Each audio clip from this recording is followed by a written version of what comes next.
Faire sien l'autre.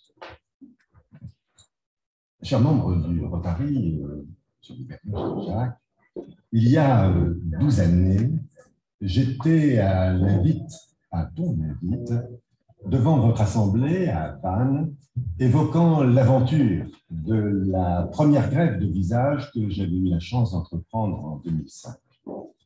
Au-delà des images fortes, voire choquantes, qui avaient été montrées, et vous me pardonnerez si je cède encore à cette tentation aujourd'hui, le message que je souhaitais transmettre répondait à cette sentence qui, parfois, oppose chirurgien et ingénieur quand le premier, le chirurgien circonstance aidant, s'efforce de faire et comprendre, quand le second s'oblige à comprendre avant que de faire. J'avais repris cette... Alors, je suis désolé, il faut que la...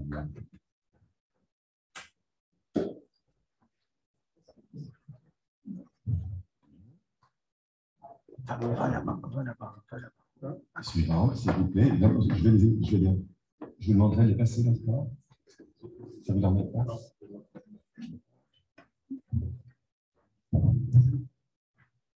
Pardon. J'avais donc repris cette sentence de Bergson, qui, rassurez-vous, n'était pas destinée, elle était destinée à Claude Bernard.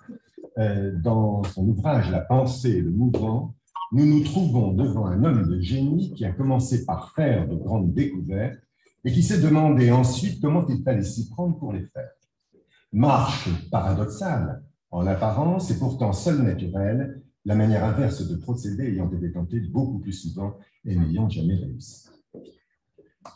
Nous eûmes une deuxième occasion de rencontre, cette fois, le 14 mars 2015 à Mayenne, et d'aucuns d'entre vous s'en souviennent, et nous avions alors intitulé notre présentation « Des gueules cassées de la Grande Guerre à la greffe de visage » et nous avions conclu notre propos de manière suivante.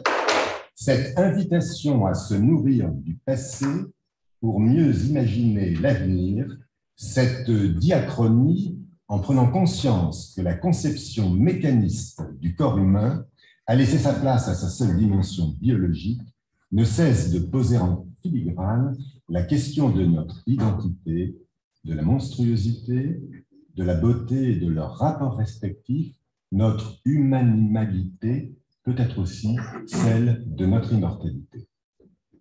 Il y a très exactement 2 semaines, à l'occasion d'une journée d'études consacrée à la recherche, nous avions invité les intervenants, nous leur avions imposé à faire lien entre leur propre projet de recherche et leur imaginaire. On ne s'étonnera pas que cette thématique nous avait été inspirée par des philosophes.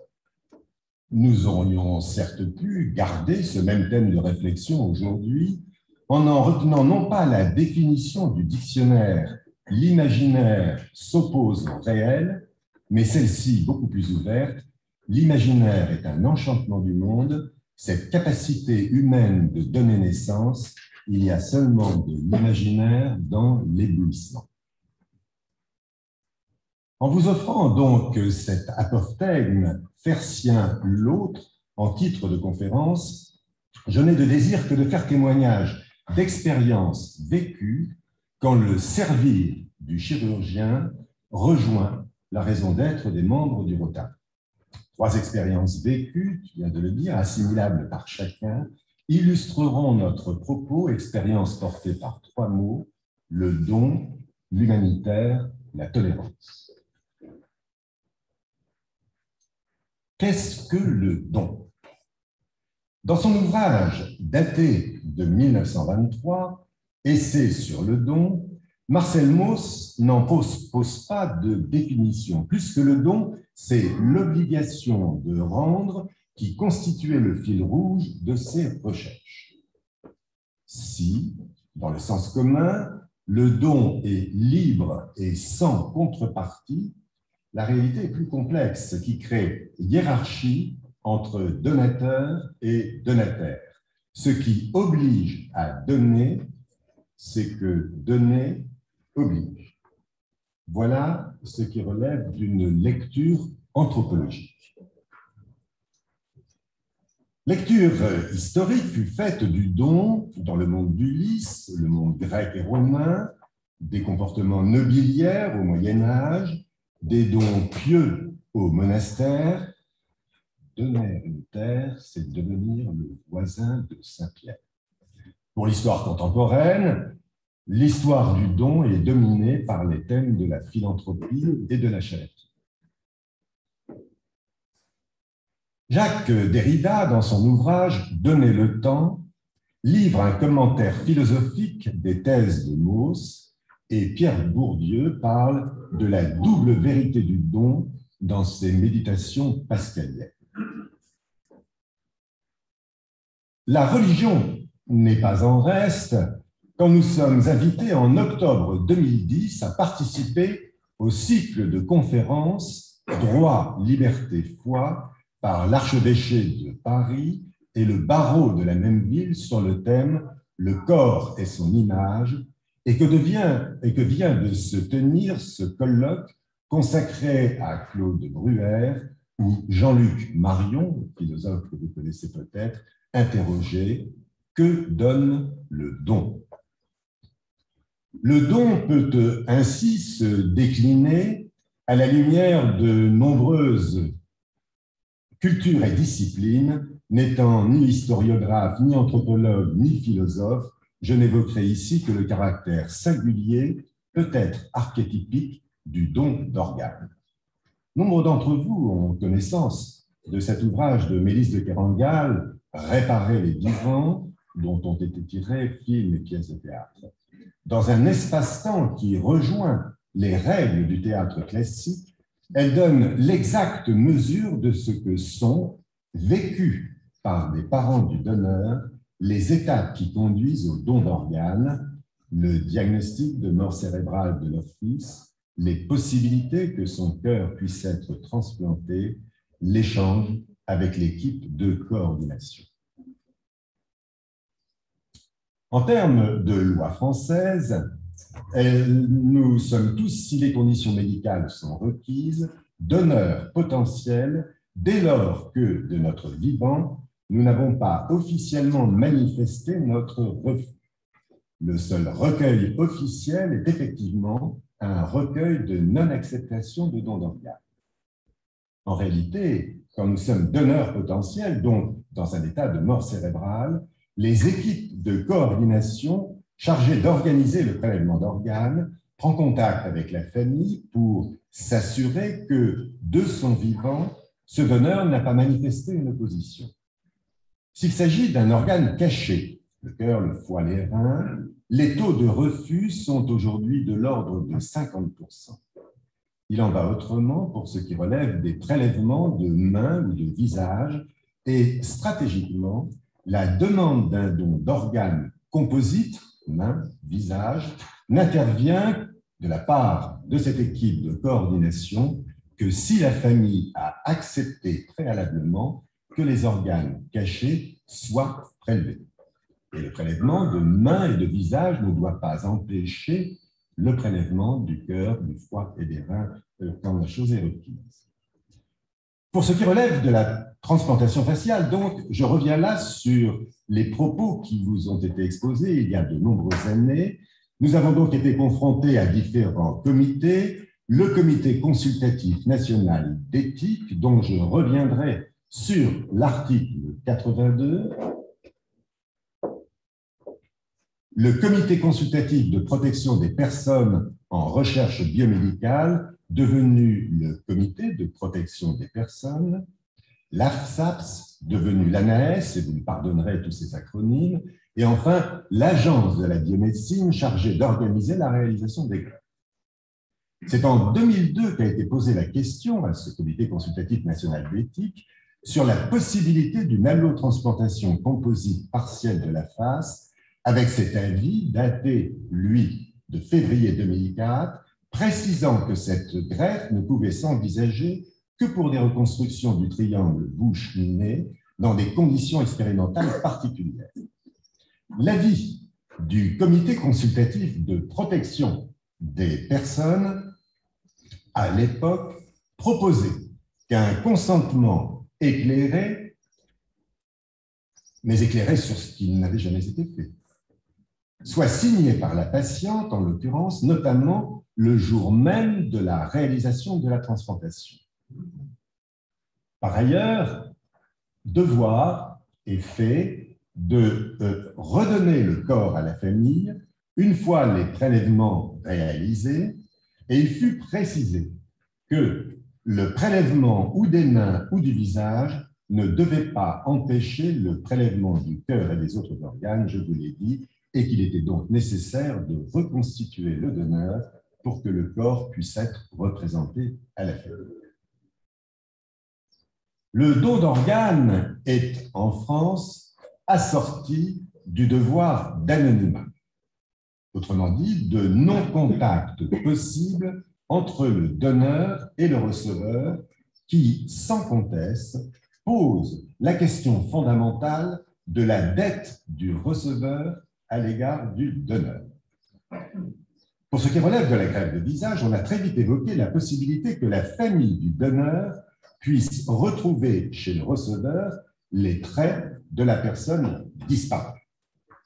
Concernant la première allotransplantation, alors là, l'exemple montré sur les photographies est une transplantation réalisée en Turquie avec un donneur de 40 ans pour un receveur de l'âge de 18 ans. Concernant donc la première allotransplantation de tissu composite au niveau de la face que nous avons vécue, la presse anglaise a réussi à retrouver la trace du donneur, et la chose est d'ailleurs allée assez loin en justice car grief nous avait été fait d'avoir révélé l'origine géographique de la donneuse. Ce devoir d'anonymat n'existe pas aux États-Unis.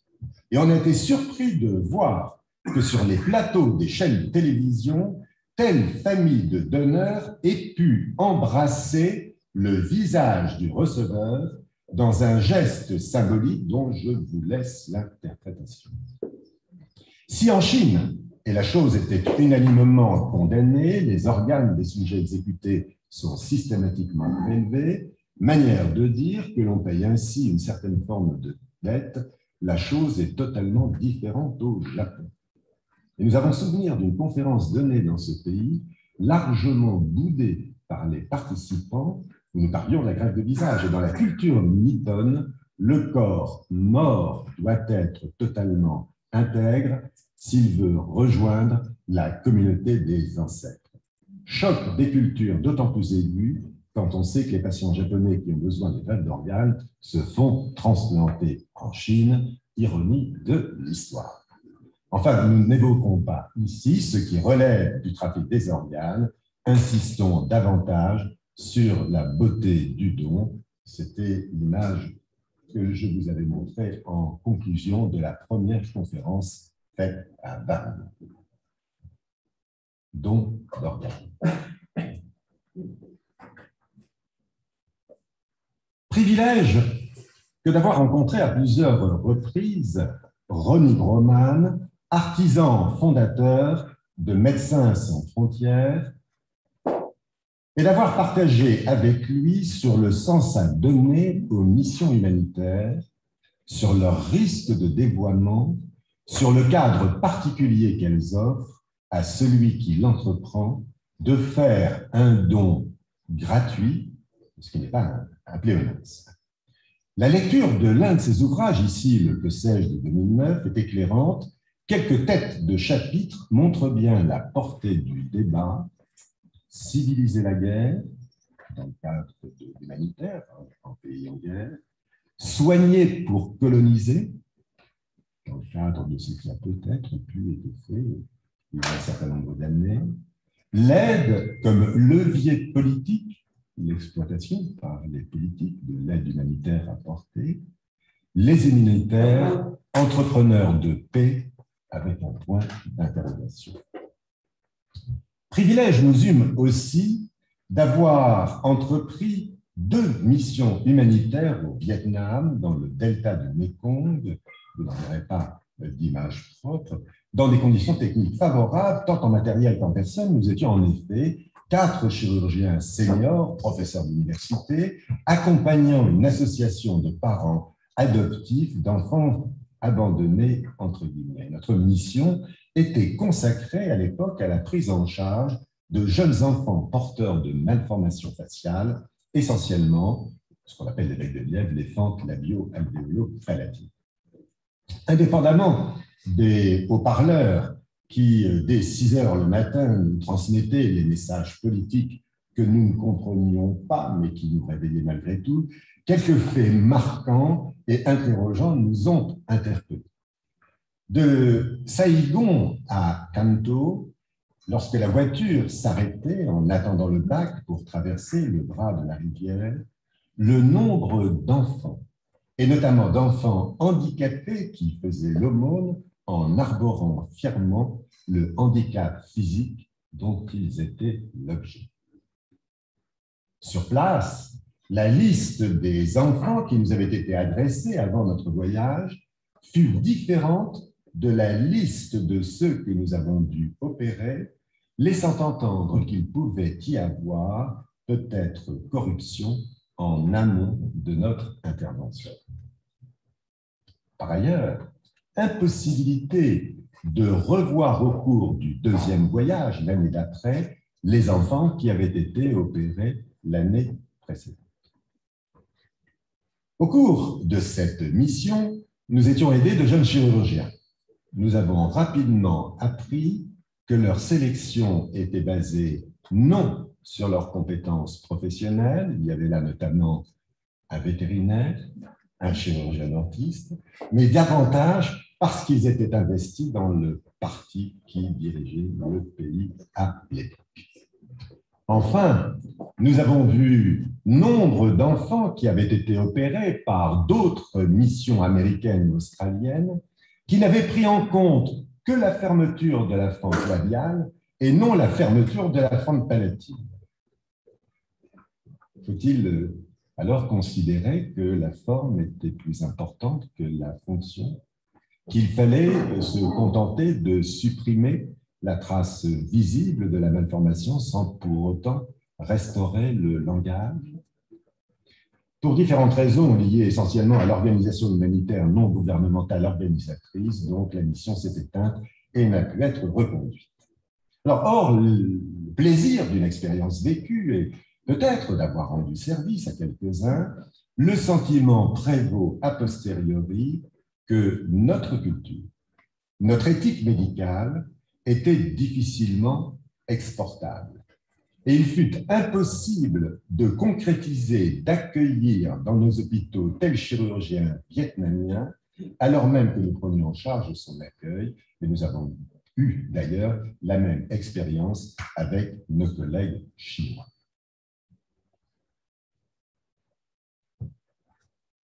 Transduction.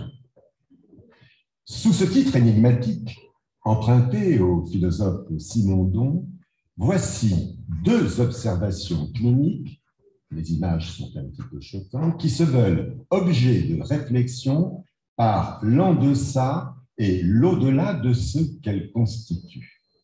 Ces 2 observations cliniques n'ont pu être que parce que leur histoire débute en terre africaine, où, livrées à elles-mêmes, elles auraient évolué inéluctablement et qui, prises en charge en terre occidentale, ont conduit celle et celui qui en était le sujet à modifier leur regard sur eux-mêmes, sur la terre d'où ils venaient, et à choisir un mode de vie différent, à passer d'une vie subie à une vie assumée et choisie.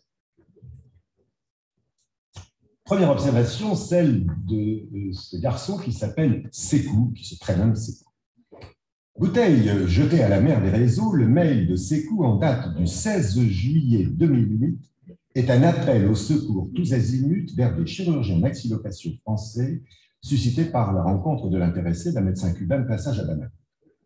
L'histoire clinique, en fait, débute plus avant, en 1992, et le patient est alors âgé de 15 ans, par des épistaxis répétés, suivis d'une obstruction chronique de la fosse nasale droite, rapportée à une tumeur non étiquetée. À l'époque, une évacuation sanitaire a été envisagée qui n'a pu être menée à bien. Après un long silence de 10 années, on trouve trace d'une consultation otorhinolaryngologique en 2004 avec quelques diagnostics évoqués. Quelques échanges de mails éclairent donc la situation du patient et aboutissent rapidement à une consultation première en France en août 2008. Prendre la mesure de la tumeur, de son retentissement, éclairer sa nature histologique, évaluer son opérabilité, préciser les moyens de restaurer les formes et fonctions après l'exérèse n'ont été rendus possibles qu'à partir du moment où la situation administrative de ces coûts était régularisée vis-à-vis de l'État français et des organismes de couverture sociale. Le projet thérapeutique n'a pu être effectif qu'au cours de l'année suivante. Nous n'en déclinerons pas les détails techniques et les nombreux gestes, 8 au total, qui ont émaillé le parcours du malade jusqu'à la dernière intervention de novembre 2012. Alors, on va dérouler ces quelques images, si vous voulez bien, l'exérèse de cette tumeur par des voies cachées uniquement. Ne fermez pas les yeux. Ce que je vous invite à voir est là, la suivante, s'il vous plaît, pardon. Suivante. Voilà, hein, donc on passe à la fois par le haut, on passe par le bas, sans faire de cicatrice au niveau du visage. Suivante. On lui retire la totalité de sa tumeur, on reconstruit la voûte crânienne, que vous voyez ici. Suivante. Vous l'avez en fin d'intervention, on est en train de reconstituer, de remettre en place le tissu. Suivante. Le voilà en post-opératoire immédiat. On voit toutes ces greffes osseuses qui ont été mises en place, peut-être de façon pas très adroite, mais c'est à l'issue de la première intervention. Suivante. Et le voilà à distance. Alors, cet accompagnement et son suivi n'ont été rendus possibles que parce que petit à petit s'éclairait la situation administrative du patient, aidé par une chaîne de solidarité capable de recréer sous une autre forme, nécessairement, l'environnement familial adapté au nouveau milieu dans lequel ces coûts évoluent.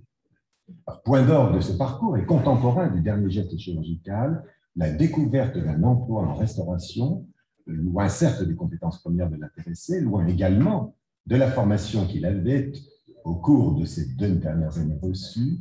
Il n'y eut jamais, au cours de cette période de 5 années, de retour au pays. Et quand la question est évoquée, Sékou aimerait revoir sa famille, surgit aussitôt l'autre question, qui sera de retour?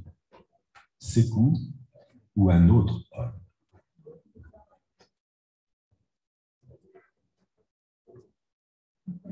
Suivante. Alors, deuxième observation, fille unique d'un couple congolais, la maman demeurant à Brazzaville, Jessica est née porteuse d'une encéphalocèle frontonasale. Si cette anomalie de fermeture du neuropore antérieur n'a pas eu de conséquences lors de l'accouchement, la malformation acquiert rapidement volume, déforme le squelette facial, venant à faire poser dans la région glabellaire une excroissance molle, gonflant progressivement la peau. L'éveil de l'enfant n'est en rien gêné par cette malformation, qui ne fait l'objet d'aucune prise en charge médicale sur place. La marche est acquise à l'âge de 1 an, le langage se développe à terme normal. La rencontre fortuite sur un marché de Brazzaville d'une touriste française en visite d'amis médecins va modifier le destin de cet enfant. Croisement inopiné, curiosité dépassée, contact aussitôt établi avec la maman et l'enfant et interrogation auprès des autorités médicales locales qui fait état de son impossibilité à traiter cette jeune patiente. De retour en France, notre visiteuse active le réseau de ses connaissances, s'informe des capacités techniques et matérielles à venir faire opérer Jessica. Et c'est ainsi qu'un premier contact est établi avec notre service, confortant l'idée qu'une intervention est rapidement nécessaire, car l'intumescence ne cesse de croître. Une chaîne de solidarité s'établit, réunissant Médecins d'Afrique, Croix-Rouge, Air France, Anonyme, capables, en l'espace de quelques semaines, d'obtenir visa et autorisation nécessaires et de préparer un séjour hospitalier qui, d'un point de vue médical, laissait quand même planer une part d'ombre et d'inconnu. Cette part d'inconnu est rapidement levée une fois l'enfant vu et reçu en consultation en avril 2012. L'intervention ne pose guère de problème. Le retour au Congo est planifié pour le mois de juillet, avec suivi coordonné et visite de contrôle à 1 an. Photo suivante. Vous voyez la masse qui est retirée. Suivante. La fin de l'intervention chirurgicale, là au prix d'une énorme cicatrice. Le résultat post-opératoire avec la greffe osseuse de reconstruction. Et cette petite fille a 3 semaines, suivante s'il vous plaît, à 3 semaines de l'intervention. Le soir du 9 juillet, soit 3 mois après son arrivée en France et 3 semaines après l'intervention chirurgicale, la maman de Jessica fait le choix de disparaître avec son enfant, sans doute en incitation avec l'appui des membres de sa famille en France. Ce choix de la clandestinité ponctue l'histoire médicale de Jessica. Et en dépit des recherches entreprises par la police au motif de la soustraction d'un parent à ses obligations de soins, l'enfant n'a pas été revu. Suivant, s'il vous plaît. Faut-il s'interroger sur l'humanité de ce qu'il est convenu d'appeler médecine humanitaire quand l'esprit chirurgical nous porte face à la détresse à agir d'abord, à s'interroger ensuite sur le sens de notre action et les réels bénéfices qu'elle peut apporter. Portons regard sur l'en-deçà et de ces 2 observations et sur le au-delà. L'en-deçà. La science médicale se nourrit entre autres de la rareté des observations qu'elle est amenée à prendre en charge et de sa capacité à adapter ses remèdes et à innover face à des situations imprévues. Par parenthèse, il est heureux de voir dans certains champs pathologiques la scientificité du monde céder le pas à la personnalisation des traitements. Personnalisation obligée des thérapeutiques, donc face à ces malades jamais rencontrés parce que leur malformation est rare ou que leur tumeur a pris une extension monstrueuse. Recours bibliographique nécessaire, mais aussi nécessairement anachronique, mise en œuvre donc de thérapeutiques expérimentales dont la pertinence est liée à l'expérience des thérapeutes, elle-même fondée sur la capacité d'analyse, sur l'imagination, sur la maîtrise des techniques possédées et sur la possibilité d'avoir recours à la technologie appropriée. Sauf ignorance, comme dans l'observation numéro 1, sauf défaut de surveillance dans l'observation numéro 2, et qui constitue une autre forme d'ignorance, il y a peu de chances que de tels malades soient observés encore dans notre monde occidental. Il est donc banal de constater que de telles tumeurs, de telles malformations, n'ayant pas fait l'objet de propositions de traitement, ne peuvent venir que de déserts médicaux. Sans doute faudra-t-il ajouter en la circonstance l'origine africaine des patients avec, caricature peut-être, une résignation face au sort qui s'impose à eux, ou plus exactement l'inscription de la maladie dans la nature, donc dans la nature des choses, sans pour autant y prêter délibérément une dimension métaphysique. L'au-delà. Est-ce l'acte chirurgical ou le fait qu'il ait été pratiqué loin du pays d'origine qui constitue rupture, et de quelle rupture s'agit-il? Les 2 observations prêtent à des lectures différentes. Alors, dans l'observation de Sékou, l'acte opératoire extirpe une tumeur non visible en soi, non douloureuse, et laisse la place à une déformation persistante et une gêne fonctionnelle jusque-là non ressentie. La nécessité d'un suivi et de gestes complémentaires impose d'organiser une prise en charge sur place et un réseau de solidarité s'établit dans des conditions précaires et difficiles au début, puis au fil du temps, intégration dans le réseau social français, apprentissage d'une profession et actuellement emploi trouvé. Et cette longue période est ponctuée de courts séjours hospitaliers qui accompagnent par les progrès obtenus l'autonomisation et l'intégration. La trace visible de la déformation tumorale s'efface petit à petit là aussi. Se pose désormais la question du retour au pays, maintes fois évoqué, souhaité avec réticence. Quelle figure prendra ce retour? Celle d'un miraculé, selon ses dires, celle d'un autre individu méconnaissable et peut-être rejeté, et quelle aspiration a aujourd'hui ses coups, sinon celle de rester en France, poursuivre cette deuxième vie nécessairement autre qui lui a été offerte. Et cette aspiration, ce souhait, n'est-il pas, à ses yeux, nécessité, condition même de survie? L'acte compassionnel, spontané, inhérent par essence au métier chirurgical, n'a-t-il pas entraîné encore des prolongements inimaginables, involontaires, mais cependant inéluctables? Le regard porté sur ces... Non, prenez.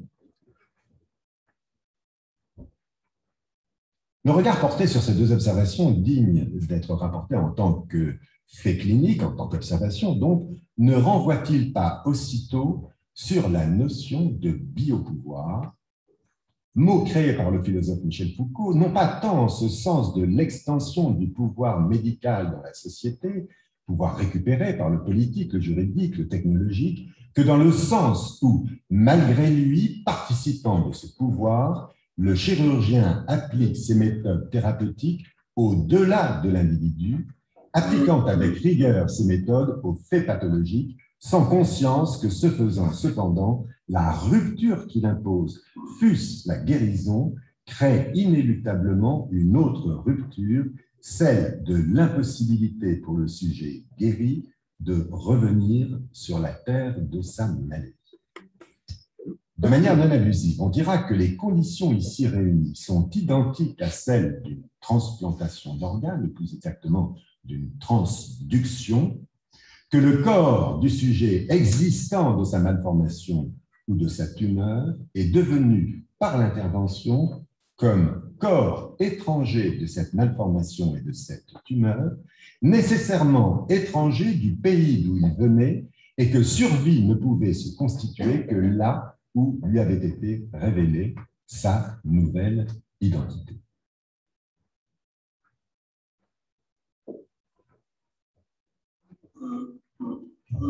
La singularité de l'individu, son unicité, rend-elle inéluctable l'intolérance de l'autre? Telle est la question que pose la transplantation, question qui fut débattue, suivant s'il vous plaît, lors du colloque que nous avions organisé à Cerisy-la-Salle en mai 2012 et qui a donné naissance à cet ouvrage. Et au-delà de l'organe transplanté, notre corps est-il en mesure de tolérer un corps étranger? En juxtaposant les mots biomécanique, biomatériaux, au même titre d'ailleurs que l'expression intelligence artificielle, ne crée-t-on pas des oxymores? L'anatomie a longtemps eu la sagesse dans la représentation du corps humain et dans le souci d'en comprendre le fonctionnement, de ne faire appel qu'aux artistes plastiques et compliants par définition. Si la photographie, avec Edward McBride, a pu en décomposer le mouvement, la mathématique et la physique sont loin d'en avoir su encore aujourd'hui appréhender la complexité. Et les plateformes d'analyse du mouvement, aussi sophistiquées soient-elles, ne nous offrent qu'images animées, diagrammes et équations dont les inconnues sont loin d'être toutes levées. Certes, les substituts prothétiques offerts en remplacement des membres amputés sont de plus en plus sophistiqués, on parle même parfois d'hommes augmentés. Détour intéressant vers la transplantation de la main, qui n'est aujourd'hui autorisée en France que si elle intéresse les deux membres. Concernant le visage, les substituts épithétiques quand bien même implantoportés, ne sont que des masques immobiles, extérieurs au corps humain, ils sont simplement tolérés. Quelques photos d'un cas clinique d'une femme qui avait subi l'agression par son mari par un coup de feu qui lui avait complètement détruit les deux yeux. Suivante.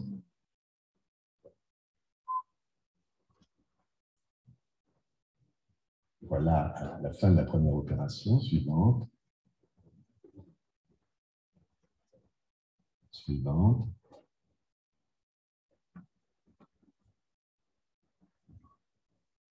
Voilà. Donc, avec mise en place d'une épithèse, comme au temps de la Première Guerre mondiale. Qu'en est-il de la... Oui, allez-y. Qu'en est-il de la chimie des soi-disant biomatériaux? Qu'en est-il des plaques d'ostéosynthèse, des prothèses d'articulation, des résines injectées? Elles suscitent toutes une réaction inflammatoire immunitaire, les isolant du reste de l'organisme.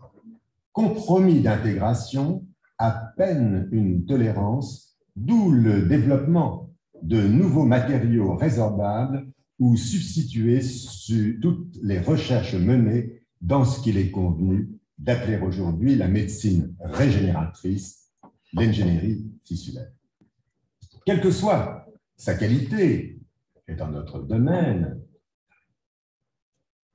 la prothèse d'articulation temporomandibulaire, par exemple, dans le cas précis, vous faites défiler les photos, n'aura pas la même souplesse adaptative que le second métatarsien transplanté pour la remplacer. C'est le cas d'un jeune garçon, suivante, avec une ankylose de l'articulation qui bloquait complètement l'ouverture buccale, que nous avons donc opéré, il y a pas mal d'années maintenant, et nous avons reconstitué l'articulation en autotransplantant son deuxième métatarsien, qui a exactement la même taille, la même forme que l'articulation temporomandibulaire, passer du pied à l'articulation temporomandibulaire, vous vous rendez compte. Suivante. Voilà. Suivante. Sans qu'il y ait eu retentissement au niveau de la marche. Et là, vous voyez ce jeune garçon quelques années après, avec une trace cicatricielle quasi invisible, et puis, bien sûr, la radiographie de contrôle, qui est un petit peu difficile, le scanner de contrôle, un petit peu difficile à comprendre, mais une ouverture buccale qui a donc été restaurée. Et l'on voit donc aujourd'hui se multiplier les substituts prothétiques personnalisés dont l'usage permet d'éviter autogreffe et autotransplantation. Malheureusement, suivante, on voit pareillement augmenter le nombre de manifestations. Alors, c'est une dame qui avait bénéficié des progrès de la technologie aujourd'hui. Je n'en veux pas aux ingénieurs, hein, ne le croyez pas, hein, à travers mes propos, mais où on façonne, si vous voulez, en sur-mesure, grâce aux technologies 3D, aux impressions 3D, des prothèses substitutives qui, bien évidemment, n'ont pas été tolérées. Et la seule façon de corriger après ça a été d'utiliser des techniques de chirurgie reconstructrice utilisant et apportant des matériaux vivants. Suivant.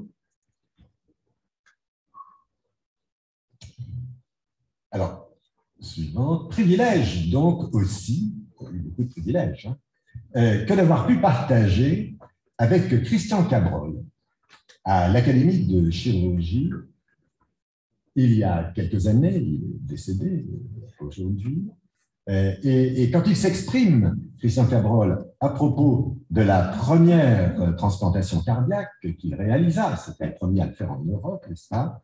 Et il s'exprime de la façon suivante, comme si un aussi petit cœur pouvait remplacer un aussi gros cœur. Suivante, regret de n'avoir pas pu échanger avec le philosophe Jean-Luc Nancy, lui-même transplanté du cœur et auteur de l'ouvrage L'intrus, où il évoque les rapports entre lui et son cœur. Alors, non seulement tolérance difficile d'un organe qui ne vous appartient pas, il faut savoir hein, que la durée de vie moyenne d'une transplantation cardiaque est évaluée à 12 années. Leçon d'humilité, pour ce qui nous concerne et ce qui concerne les chirurgiens, ce que nous pensions pouvoir éviter par l'injection de cellules souches et la création d'un microchimérisme lors de la première transplantation du visage, s'est malheureusement produit pour la première, suivante s'il vous plaît, pour la première patiente, donc greffée au niveau du visage. Vous avez là à lire les complications qu'elle développa à distance de sa greffe et on mesure le difficile parcours des transplantés et les images de nécrose que l'on voit comparées aux images post-opératoires de 10 années plus tôt que je vous ai montrées obligent bien évidemment à penser, à prendre en compte la quatrième dimension, la dimension du temps. Et la réalisation d'un acte thérapeutique aussi lourd invite les chercheurs à forcer l'intolérance innée de notre système immunitaire. Et c'est là l'espoir suscité dans cet article de notre collègue lyonnais avec lequel nous travaillons, Emmanuel Morellon, quand l'infusion de cellules souches a permis, dans de très rares cas, à se passer de traitements immunosuppressifs. Le titre, dans l'article qu'Emmanuel Morellon écrivit, le titre de ce dernier chapitre concernant la grossesse, parlant d'une tolérance allogénique physiologique transitoire, quand le moment de l'accouchement se manifeste par les mêmes phénomènes de thrombose vasculaire que celles constatées dans le rejet chronique. J'accouche, je rejette mon enfant.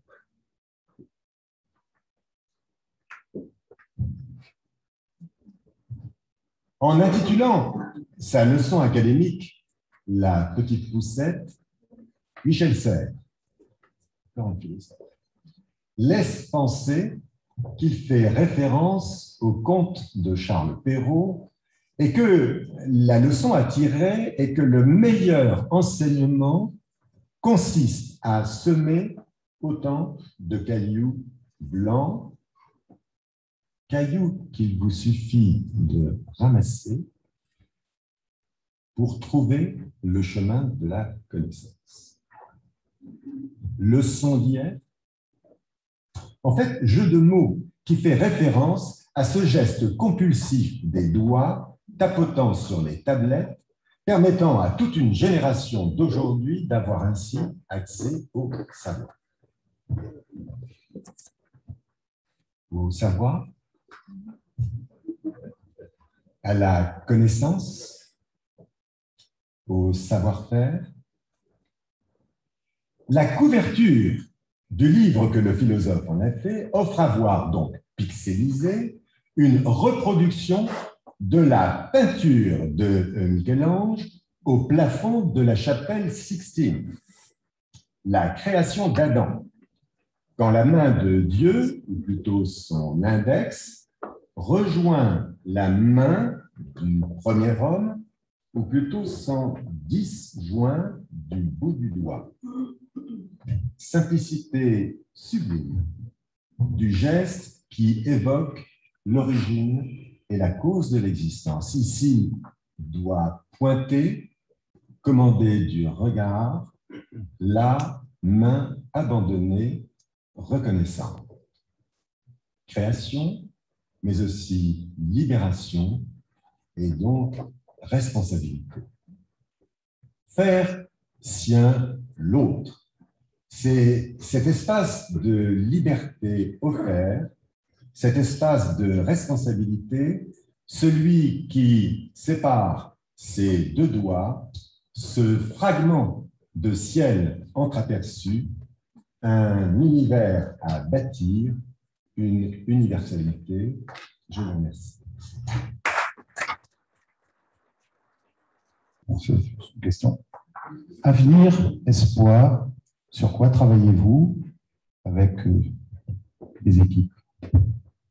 Ce que je disais aujourd'hui, l'avenir, l'espoir repose sur deux grandes lignes. La première, effectivement, qui ne nous appartient pas et qui appartient au monde des immunologistes, qui, quand je parlais de la grossesse, s'efforce de comprendre comment il y a ces phénomènes de tolérance, sur le plan essentiellement biochimique à l'heure actuelle.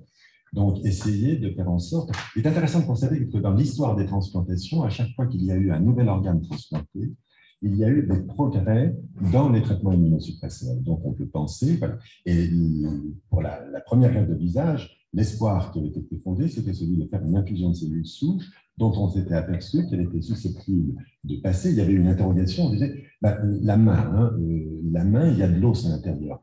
Au niveau de l'os de la main, il y a de la moelle osseuse. On sait que dans la moelle osseuse, il y a des cellules souches. Et donc, est-ce que les cellules souches du donneur vont pouvoir passer dans la circulation du receveur et induire à ce moment-là un anneau, un microchimérisme qui permettrait à ce moment-là une certaine forme de tolérance. Bien.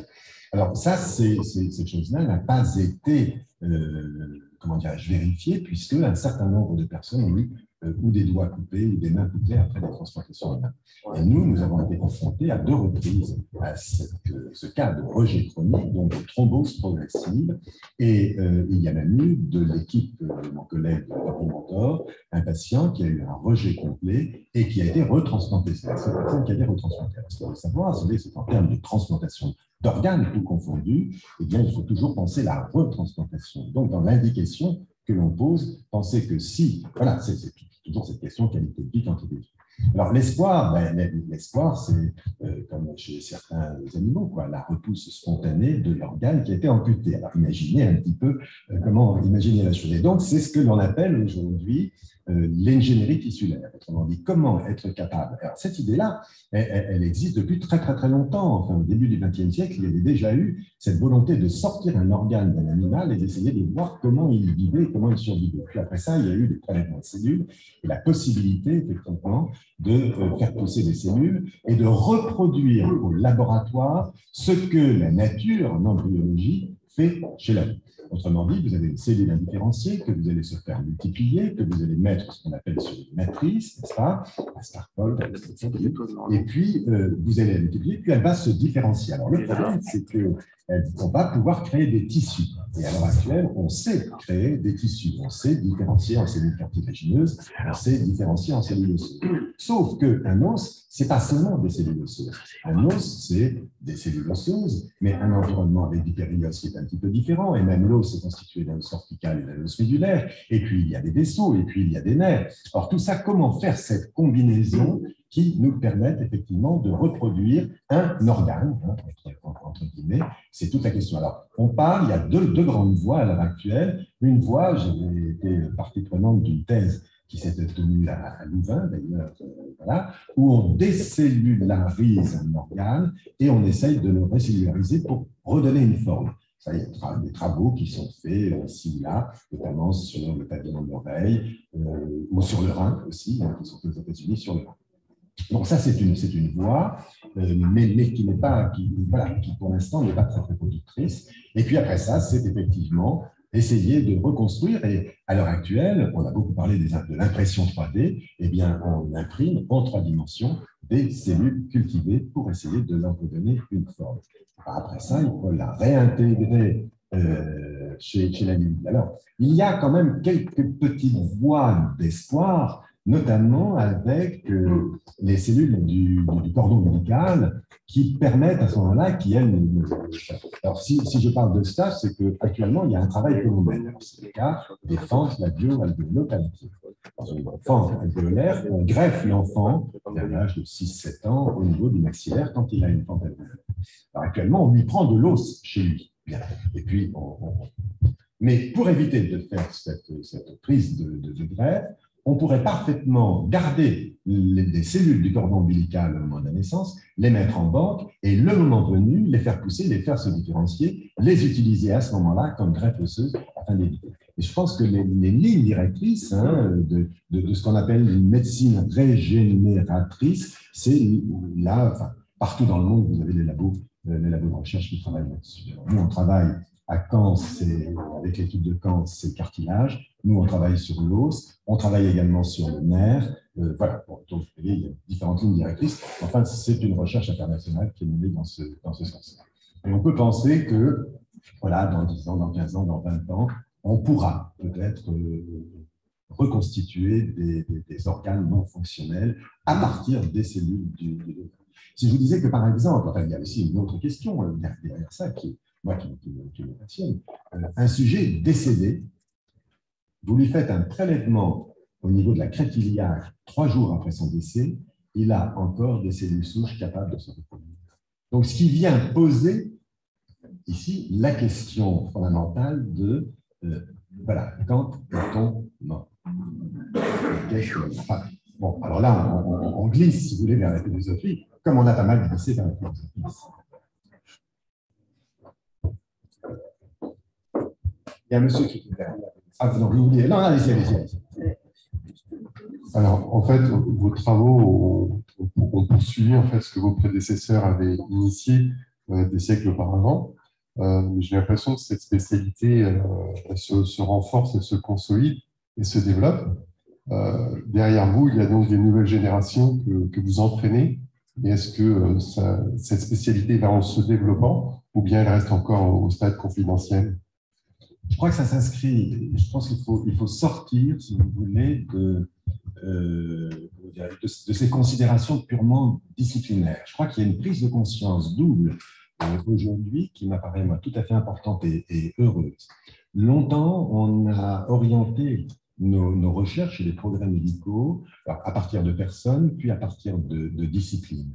Et aujourd'hui, je pense qu'il faut que nous ayons, dans le domaine de la recherche médicale ou en santé, il faut que nous soyons davantage transdisciplinaires, interdisciplinaires et transdisciplinaires.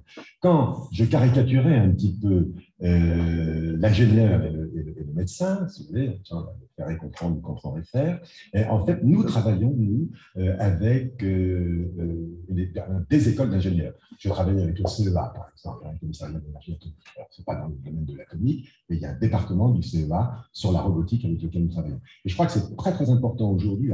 Et le but même de l'Institut, mais il existe d'autres instituts en France, il y a à Strasbourg, vous avez l'Institut du cerveau et de la moelle à Paris, l'Institut de la vision, etc. C'est effectivement autour d'une problématique particulière.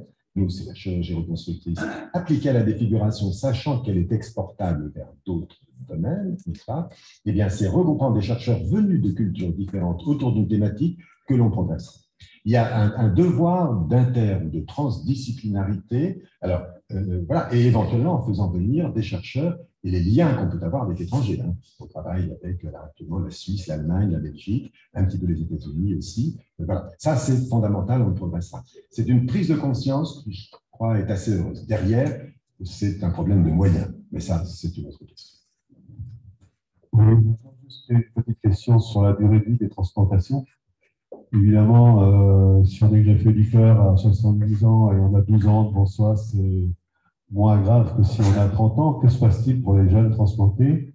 Ils doivent repasser, vous voir, on va dire, 12 ans après, ou qu'on arrive à régénérer cette transplantation? Alors, c'est très bien de poser cette question parce que ça nous permet de rebondir sur un autre projet de recherche qui, lui, se base sur la technologie. Vous avez entendu parler du professeur Carpentier et vous avez peut-être entendu parler du cœur artificiel, le Carmat. Bien. Eh bien, alors avec, alors là, vous avez la caricature de la recherche médicale en France avec le Carmat, où un lien entre, je crois, avec Lagardère, que Carpentier a travaillé, et il lui a permis à ce moment-là d'investir dans une recherche très technologique et de créer donc un cœur artificiel. Alors, vous allez me dire, pourquoi ne va-t-on pas remplacer un cœur par un cœur artificiel et le problème est réglé? À ce moment-là, il n'y a plus de problème de transplantation cardiaque. Les 5, alors, il a eu l'autorisation de faire 5 cas, comme nous n'avons l'autorisation de faire que 5 transplantations initiales en France, pour ce qui nous concerne, eh bien, les 5 cas ont été des échecs. Ce qui l'a amené à poursuivre, pour des raisons purement légales, son expérimentation en dehors, bien, dans d'autres pays. Ce que font les Américains quand la loi locale leur interdit de faire telle expérimentation.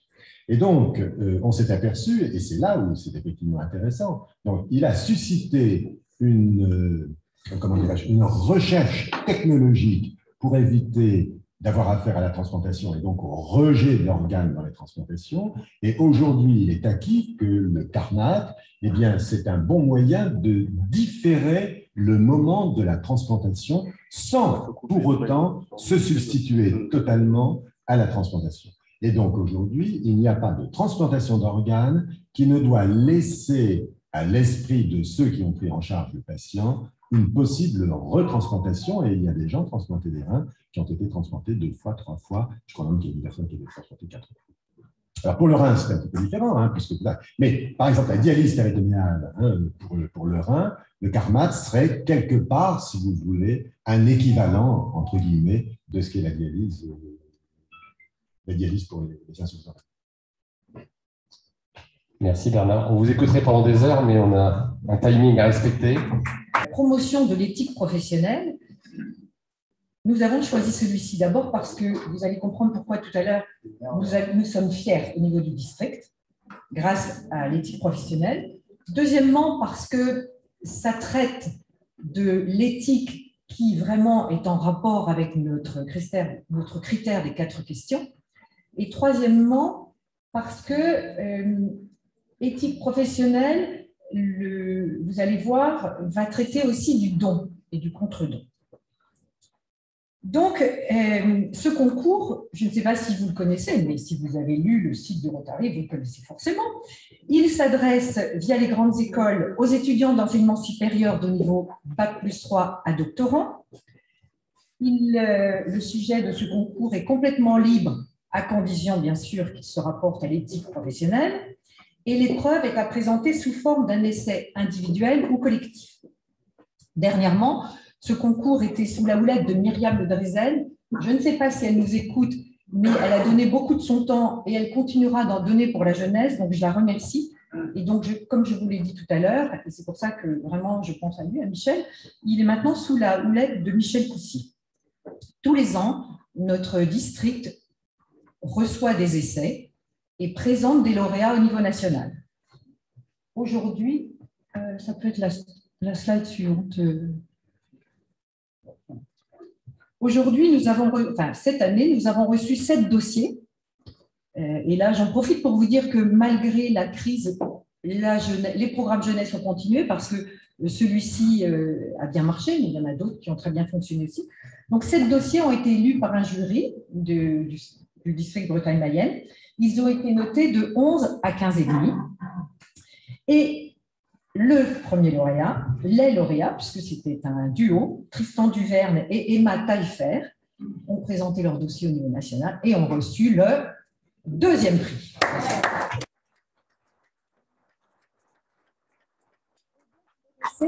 Est intitulé « Grandes écoles et contre-dons vers une crise de vocation ». Il est passionnant.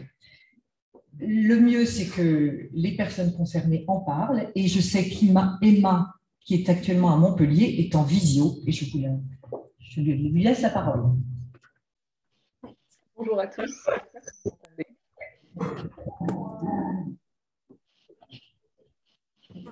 Alors.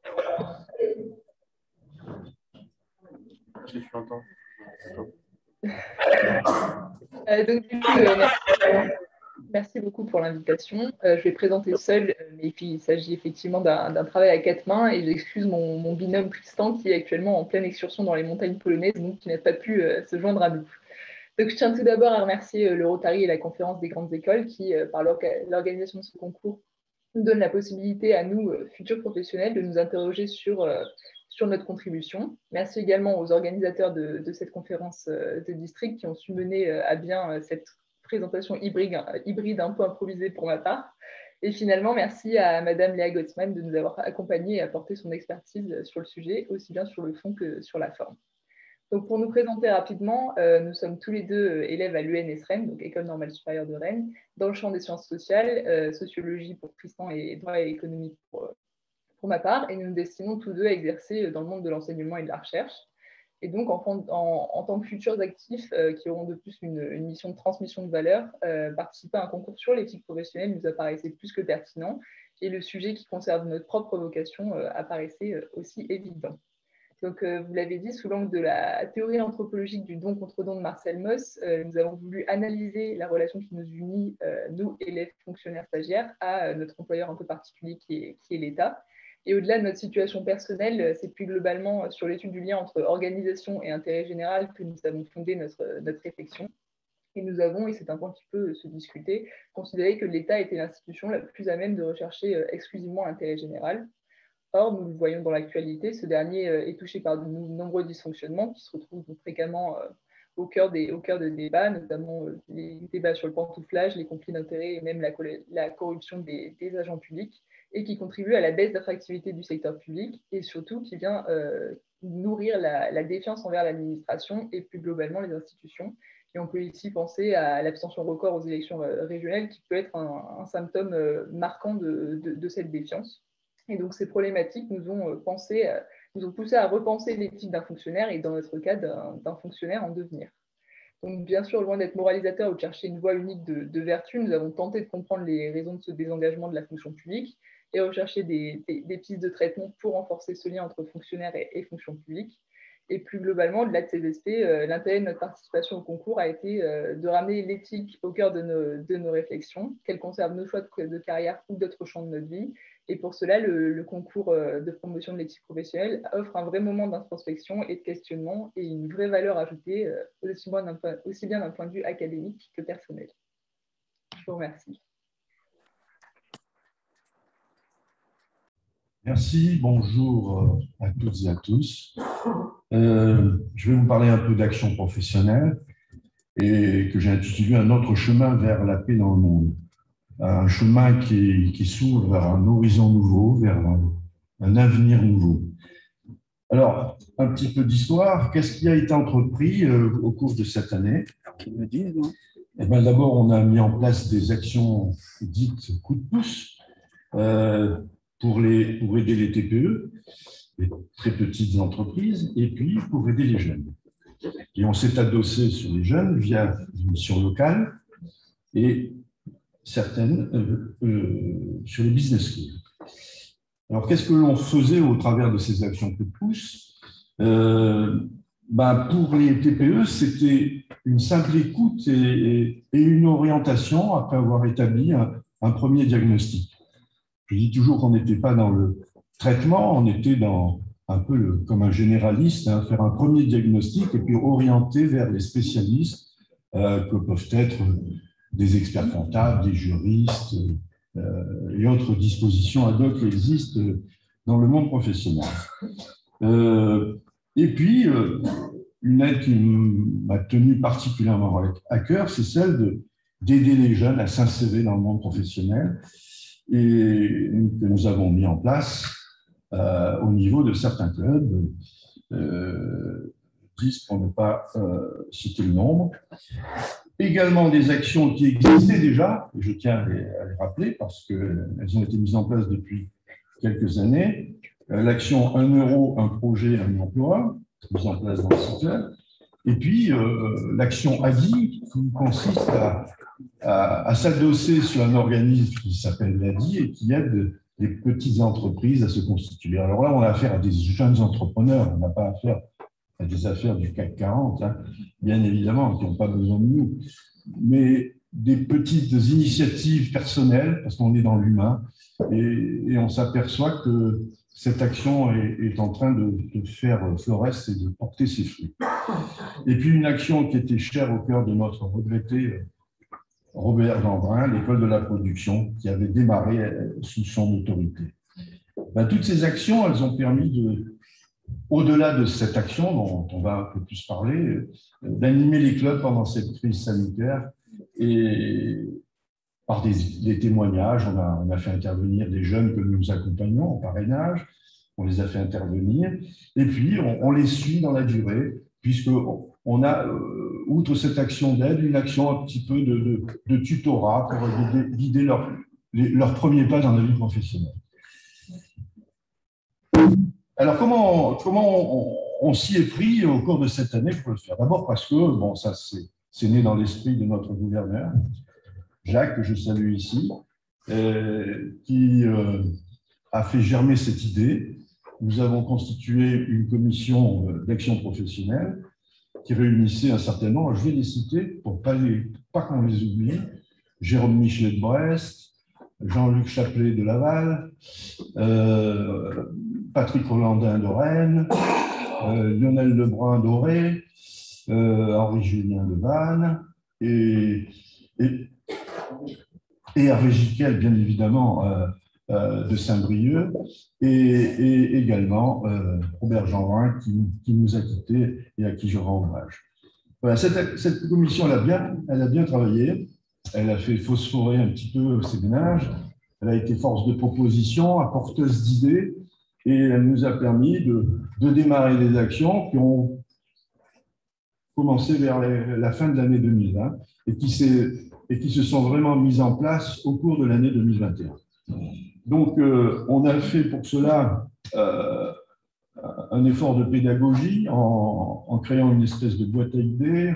On s'est mis sur le site du district pour parler de tout ce qu'on avait pu apporter en termes de réflexion, en termes de témoignages, d'échanges, et puis tout ce qui pouvait être éventuellement dupliqué. Nous avons organisé 2 webinaires qui ont permis de faire connaître, parce que c'était important, de faire savoir ce que nous faisions, qu'on a proposé au club.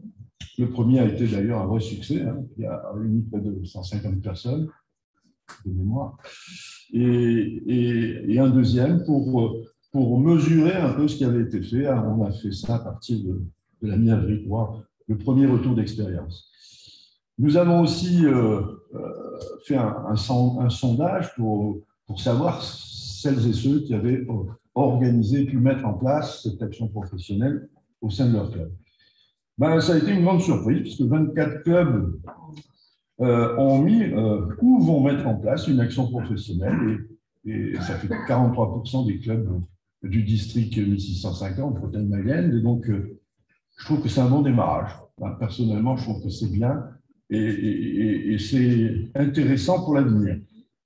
Et sur les 30 actions qu'on a recensées, 10 vont vers les jeunes, 4 vont vers les entreprises. Alors là, c'est un peu timide, mais on peut le comprendre, étant donné que c'est un peu plus compliqué à mettre en œuvre. Et puis aussi parce que les entreprises, elles sont encore en réanimation artificielle avec les aides qui sont offertes par les pouvoirs publics aujourd'hui. Mais le plus dur reste peut-être à venir. Et puis 10 vont vers l'action ADI, qui a été une action qui n'était pas évidente a priori, et puis avec Henri et Lionel, qui nous ont apporté un petit peu leur connaissance sur le sujet, on a mis en place cette action. Voilà, et puis 6 actions dont j'ai parlé tout à l'heure, 6 clubs qui concernent l'action 1 euro, un projet, un emploi. Donc le constat que nous faisons, c'est que cette action professionnelle tente à s'ancrer et à se pérenniser, et ça, c'est pour nous la bonne nouvelle. Alors, qu'est-ce qu'on peut tirer comme leçon de cette année qu'on vient de vivre, une année difficile et compliquée? Première leçon, c'est que l'action professionnelle, c'est un véritable potentiel d'action au service de la société, et on sait qu'il y a dans nos clubs des compétences, des expertises qui peuvent être mises à profit pour aider les jeunes, notamment pour les petites entreprises aussi, mais pour les jeunes, pour les accompagner tout au long de leur parcours professionnel. La deuxième leçon, c'est que l'action professionnelle, elle permet d'aider les autres. Elle a vraiment un impact sur le développement local. Et le retour d'expérience est très gratifiant. J'en parle en connaissance de cause parce que je suis dans mon club et avec les 3 clubs de Vannes, on a mis en place une vraie machine de guerre en quelque sorte. Hein. Bon, bien évidemment, ça tend à se perfectionner, mais la mission locale qui nous aide et qui nous présente des candidatures, eh bien, elle apporte toute son expérience. Et puis, on a constitué des binômes pour accompagner des jeunes, et on s'aperçoit à quel point ça, les aider est important, combien s'impliquer pour les intégrer dans la vie citoyenne est vraiment un acte de paix. On ne réglera pas tous les problèmes, c'est vrai, mais on participe à créer du lien, le lien qui reconnecte les individus avec le sens de l'existence. Et puis, troisième leçon, c'est que l'action professionnelle, c'est un outil de paix, parce que on sait bien qu'on ne sauvera pas tous ces jeunes, mais que tous ceux qu'on pourra sauver, on aura fait œuvre utile. Et ça nous permet d'apaiser leurs craintes, apaiser leurs peurs, leur donner de nouveaux repères qu'ils ont perdus au cours de cette année difficile, et leur donner une capacité nouvelle, un oxygène supplémentaire pour leur donner de l'espérance dans ce qui va leur arriver et guider leurs premiers pas dans leur vie d'adulte. Voilà ce que je voulais dire pour parler de l'action professionnelle. Et je terminerai par Rapidement, s'il te plaît, Jean-Pierre. par une phrase qui est indiquée sur la diapo. C'est un autre chemin vers la paix. C'est le Rotary que j'aime, et je remercie encore une fois Jacques de m'avoir offert cette opportunité, qui a semé la petite graine, et puis Michel pour continuer de faire progresser l'action professionnelle au sein du Rotary. Merci. Bonjour à toutes et à tous. J'ai l'honneur et le plaisir de vous présenter Marie-Irène Richemont-Awa. Marie-Irène est sénatrice de la République de Côte d'Ivoire, coordinatrice régionale du Rotary pour l'Afrique francophone et représentante du Rotary à la Banque africaine de développement. Première femme de l'Afrique de l'Ouest, présidente du club Rotarac, puis du club Rotary. Tu défends la cause des femmes. Actuellement, il est admis que l'éducation et la promotion des femmes sont des facteurs de développement et de paix. Peux-tu nous donner quelques exemples? Les exemples, l'éducation et la promotion des femmes sont des facteurs de développement de paix, n'est-ce pas? Oui. Pour la simple raison que la femme donne la vie et elle en connaît donc le prix, elle en connaît la valeur. L'éducation conduit à la prise de décision. Des femmes qui n'ont bénéficié d'aucune éducation, qui souffrent de l'analphabétisme ou de l'illettrisme, quelquefois. L'éducation restaure un environnement propice à l'égalité entre les sexes et la promotion de la femme, notamment dans le domaine de l'éducation, de la santé et du travail. Nous avons également la lutte contre les violences basées sur le genre que nous dénonçons de façon vigoureuse. L'élimination des inégalités dans le partage des images stéréotypées. Il importe de promouvoir une intégration réelle des femmes et la prise de décision, qu'elles puissent, ma foi, être impliquées dans la prise de décision grâce à un système de quotas. Alors, en Côte d'Ivoire, en Afrique de l'Ouest et en Afrique centrale, pour l'heure, c'est un quota de 30% à 50%.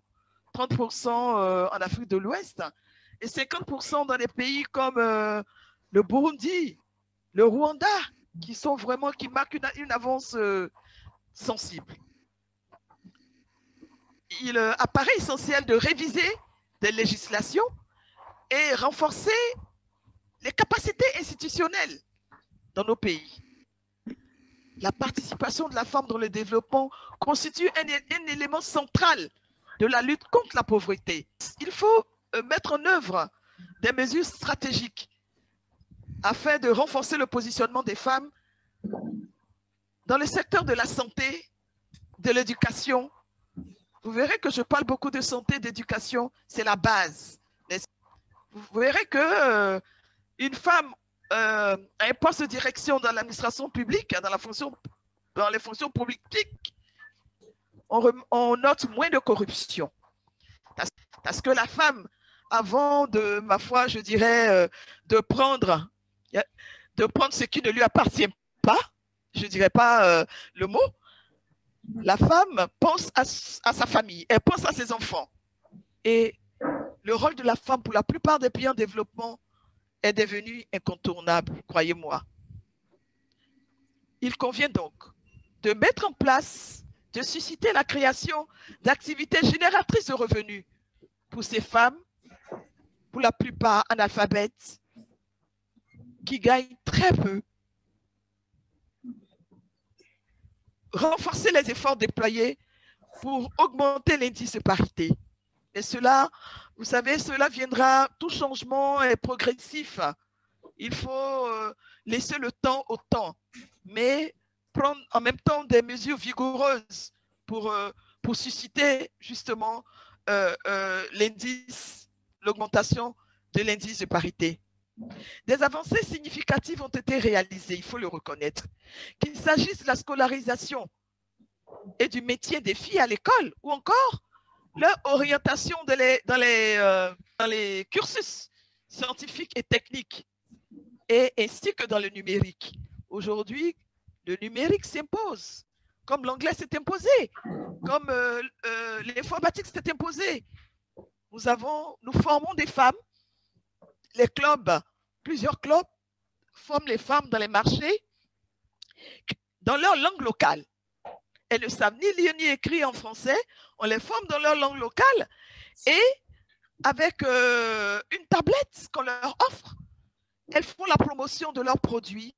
Par exemple, les femmes qui opèrent dans le vivrier, elles font la promotion de leurs produits et elles vendent leurs marchandises par Internet.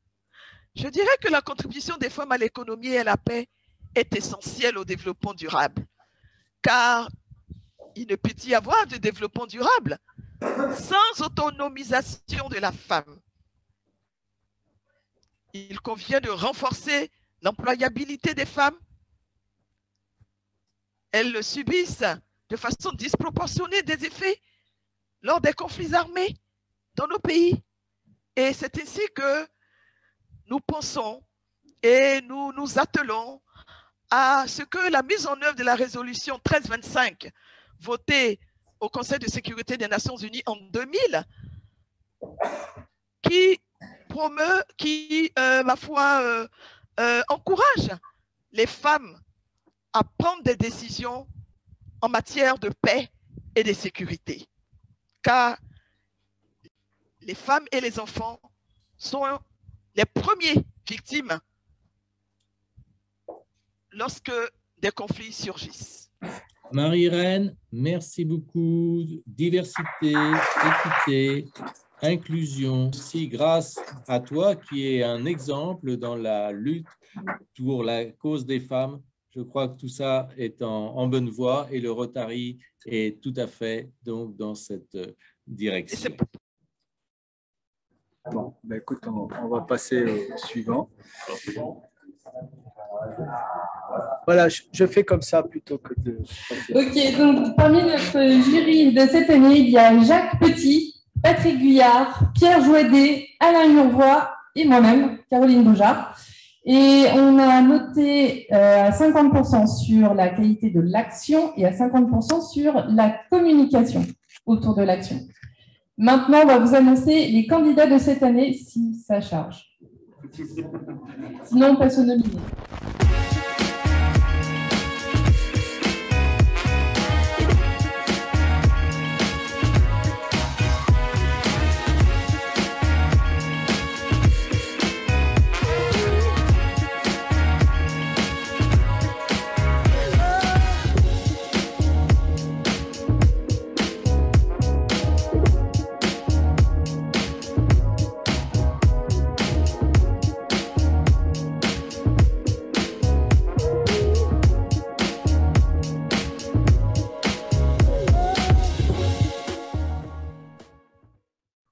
Voilà l'ensemble des dossiers que nous avons reçus et maintenant les 5 nominés.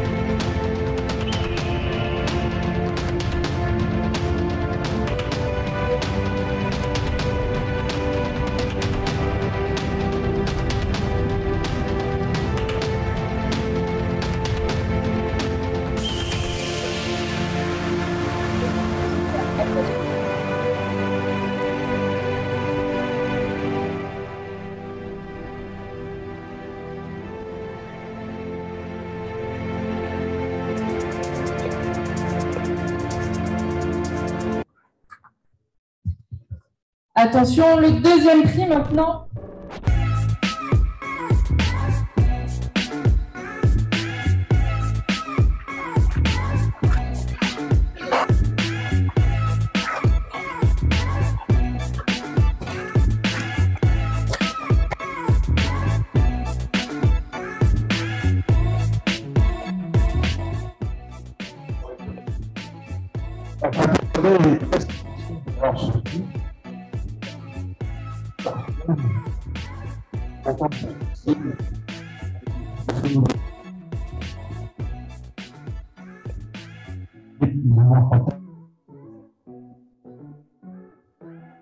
L'année prochaine, on va certainement faire bien, je l'espère.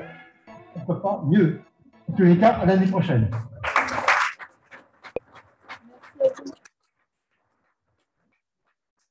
Cette année, on a voulu décerner un prix spécial, un prix coup de cœur, parce que c'était une action qui nous a beaucoup touchés.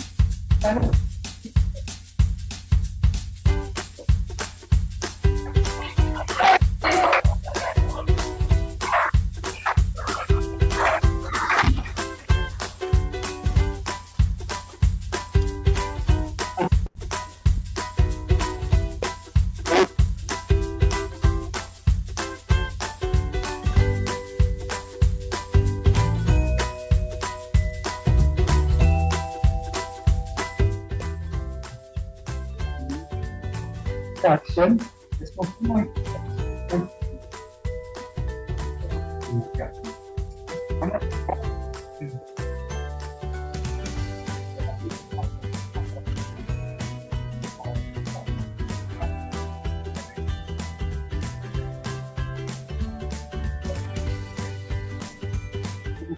leur sens de solidarité.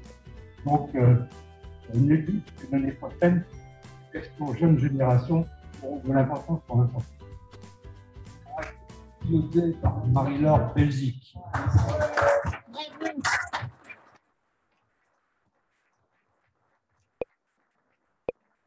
On arrive maintenant au premier prix, le grand prix, le trophée de l'action et de la communication 2021 à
le président, mon président et le nouveau.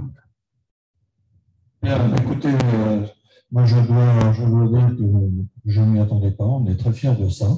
On a mis ça à la prochaine réunion qui a lieu le 1er mois, on pouvait informer tout le club. Et puis je suis surtout très content, c'est qu'on retravaille de plus en plus entre les trois clubs de Vannes sur plusieurs types de projets. Il y a eu la SNSM, il y a le Maroc. Donc, c'est vraiment je pense que c'est une réussite sur Vannes. J'entends Vannes, la ville. Merci, merci beaucoup.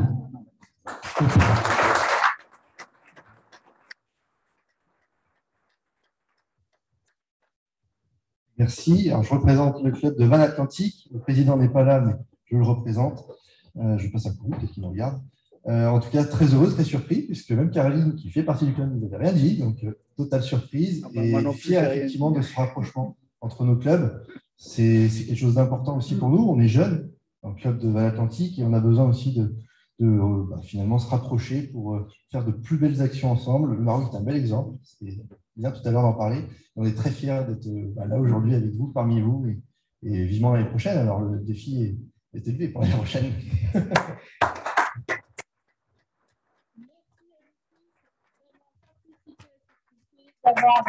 Regardez rapidement la présentation, parce qu'il y a une slide quand même qui a disparu avec les dossiers, mais C'est pas très grave. Le principal, c'est de remercier les actions, de pousser toujours les clubs à continuer à mettre en place des actions de qualité et à les faire rayonner, pour faire rayonner leur club. Voilà, merci à vous tous.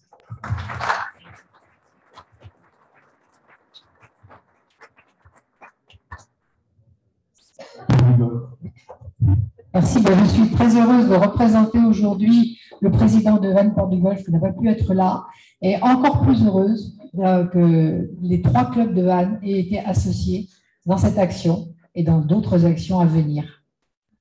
Ce qui est un peu une nouveauté, puisque ça a été très, très sporadique, la participation des clubs entre eux à Vannes.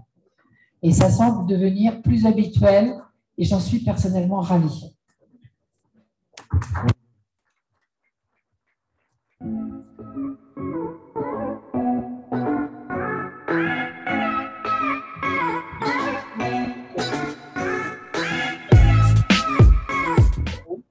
Le deuxième, 1 000 €, le troisième, 500 € et le coup de pouce, 300 €.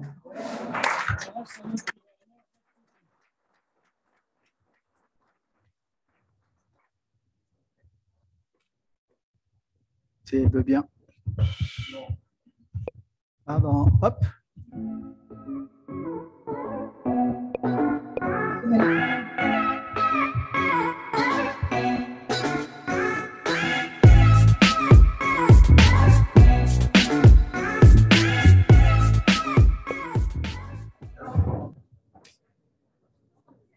Il me semble que maintenant, il est temps de parler de la rétrospective 2020-2021.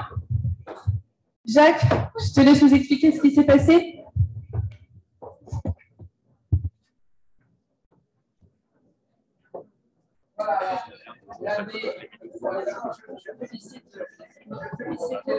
Attends.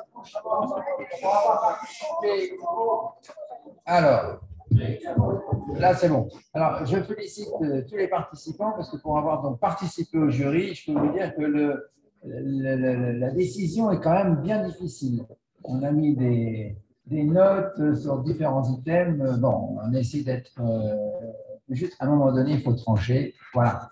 Donc, tout le monde a beaucoup de mérite. Tout le monde a beaucoup de mérite. Ces 4 projets ont beaucoup de mérite. Initialement, on voulait mettre 3 prix.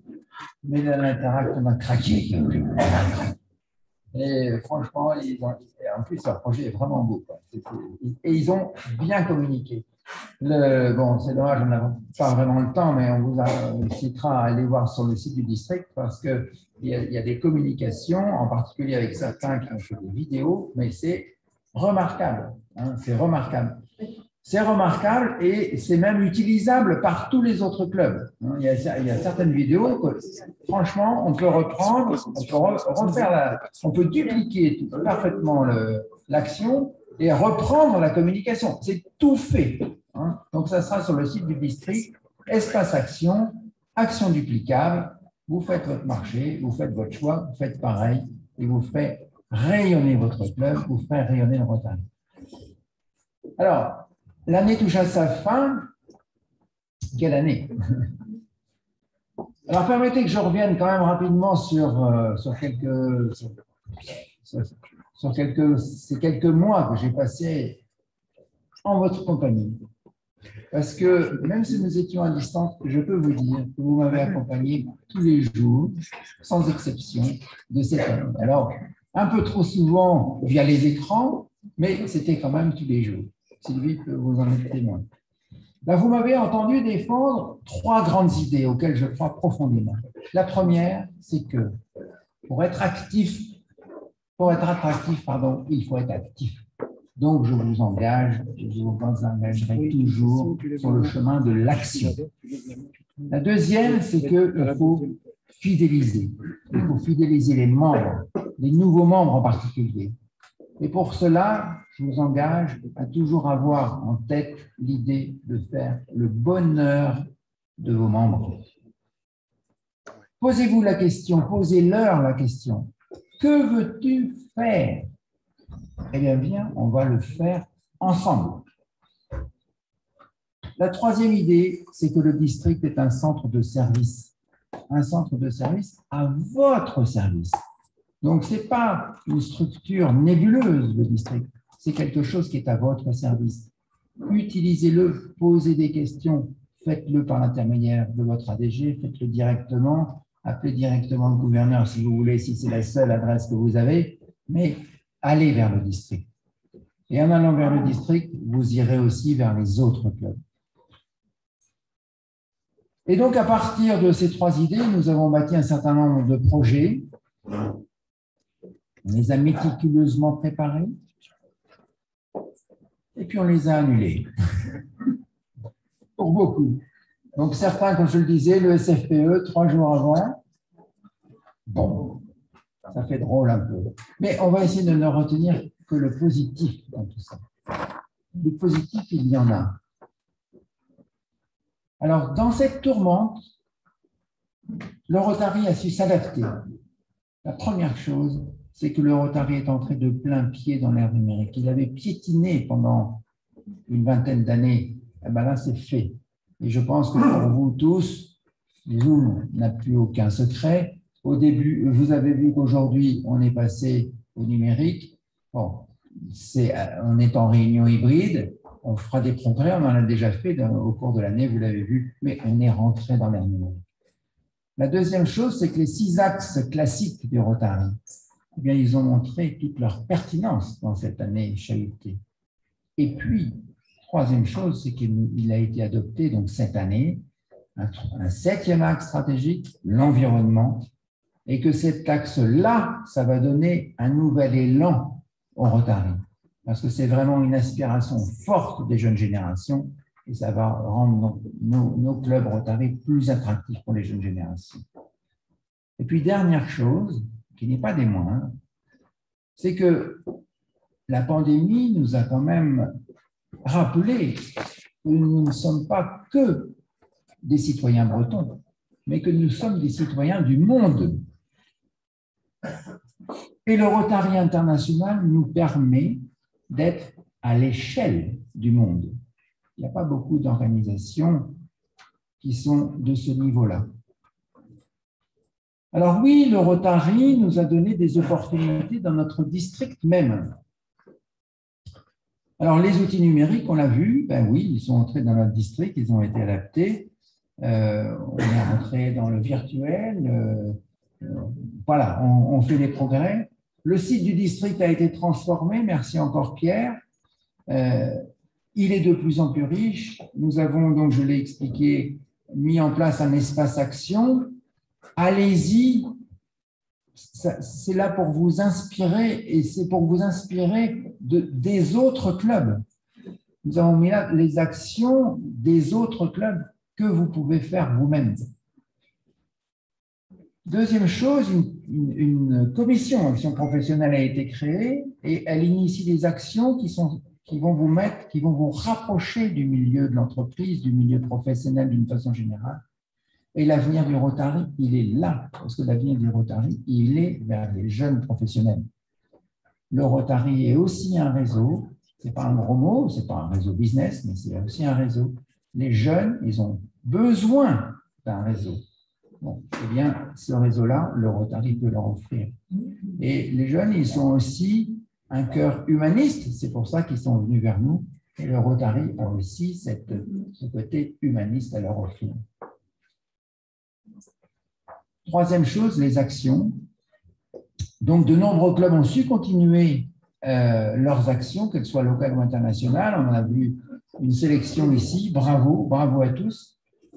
Je veux citer quand même 2 actions supplémentaires qui ne sont pas apparues ici, mais qui ont eu le grand mérite de faire naître de l'interclub. La première, c'est l'action qui a été initiée par le club de Rennes-Brocéliande des Parafif-Baer, qui est ici dans la salle, sur, merci à FIF d'avoir initié ça,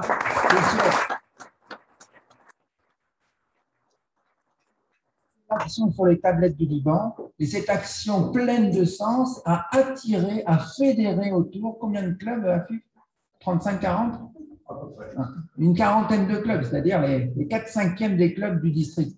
Écoutez, c'est assez remarquable. Et la deuxième action, qui s'est écoulée beaucoup au mois de juin, et finalement, elle n'est pas trop dans la sélection qu'on a vue aujourd'hui, C'est une action du club qui part du club de Vannes Port du Golfe, cette action de distribution de gel hydroalcoolique et autres produits comme ça. Et là, c'est 50 clubs du district qui sont derrière.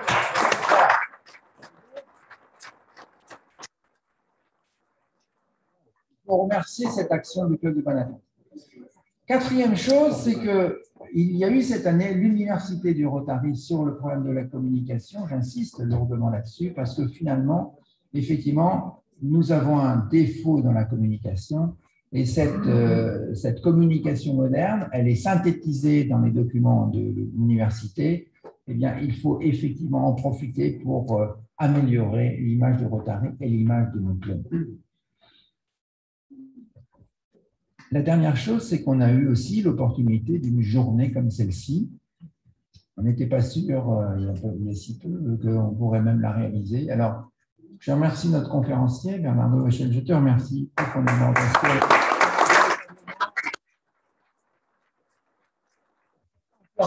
cette conférence, c'est un cadeau que tu nous fais. Je te remercie. Et je pense que chacun d'entre nous, ce soir, pourra s'endormir en réfléchissant au pourquoi du don qu'il fait. Pourquoi fais-je un don? Mon don est-il gratuit? Bon, je vous laisse sur cette question philosophique. Et cette journée aussi, je ne peux pas m'empêcher de dire quelques mots. Nous avions, sur la deuxième partie de la journée, voulu évoquer le Rotary, facteur de paix. Alors, c'est quoi la paix? La paix, je pense que ça commence véritablement par la compréhension et le respect de l'autre. C'est ça la paix. Et que ce soit la paix près de chez nous, la paix sociale, que ce soit la paix à l'international, bon. Le Rotary, effectivement, nous permet des échanges. Et c'est au travers de ces échanges que l'on apprend à connaître les autres et qu'on apprend à respecter les autres. Je pense qu'aujourd'hui, au travers des échanges que nous avons avec toi, Bernard, je pense qu'on a fait un petit pas de plus dans la compréhension de ce que c'est la médecine. La médecine, ce n'est pas seulement votre médecin derrière son bureau qui vous fait un sourire et qui fait une ordonnance. Non, la médecine, c'est aussi tout ce que vous avez entendu ce matin. Et ça va beaucoup plus loin. C'est la compréhension de l'autre. Dans notre Rotary, nous sommes tous de cultures différentes. Oui, de cultures différentes. Comme je le disais, je crois, hier, nous avons bien le socle commun de l'école de la République. Nous connaissons tous les Gaulois, Napoléon, etc. Mais en fait, par la suite, nous acquérons une culture juridique, une culture d'entrepreneur, une culture d'ingénieur, une culture de commerçant, une culture d'énarque et une culture médicale, comme notre serviteur Bernard. Eh bien, nous avons besoin d'échanger sur nos cultures pour mieux nous comprendre et mieux nous respecter.